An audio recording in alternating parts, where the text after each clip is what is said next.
March is finally here, and so too is the greatest tournament in sports. Not only is the tournament perfect in every way, it's highly interactive as it makes filling out your bracket arguably the most fun activity in the sports calendar. If you're in an office pool, you probably need help filling out the best bracket you can. I'm not exactly an expert, but I pretend to be, and I can help you with some general tips. 1. Guards and defense win. This is the true key to winning your bracket. Teams with consistent guard play and elite defense tend to show up in the tournament. Guards are vital because experienced, dynamic guard players are required for teams to have the consistency to overcome all the ups and downs of a tournament run. Defense is key because no matter how well a team's offense is doing, if they play destructive defense, their games will likely be close enough for them to overcome any setback. The teams that fit this key most are Virginia 1, Villanova 1, Cincinnati 2, Michigan State 3, Tennessee 3, West Virginia 5, and Miami 6. To nail your 5/12 upsets. As you may have noticed from brackets in years past, correctly predicting 5/12 games can make or break your chances at winning your office pool. At least one 12 seed has won a game for the past 10 years. In 2013 and 2014, 3 12 seeds won in the first round. These upsets will absolutely happen, so you should figure out why it occurs so you can predict what will happen in your bracket. The simple reason, it seems, is that 5 seeds are good enough to get a solid seed, but sketchy enough to be that low. Clemson, on the one hand, navigated the ACC well enough to build a good resume, but they've been out of sync recently and have struggled accordingly. 12 seeds, on the other hand, are usually among the best mid-majors and are often disciplined, experienced and talented enough to knock off an inconsistent team or two.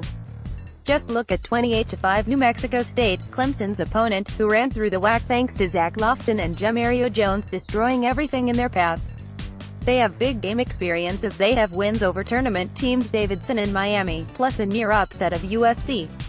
Davidson over Kentucky and South Dakota State over Ohio State are also enticing.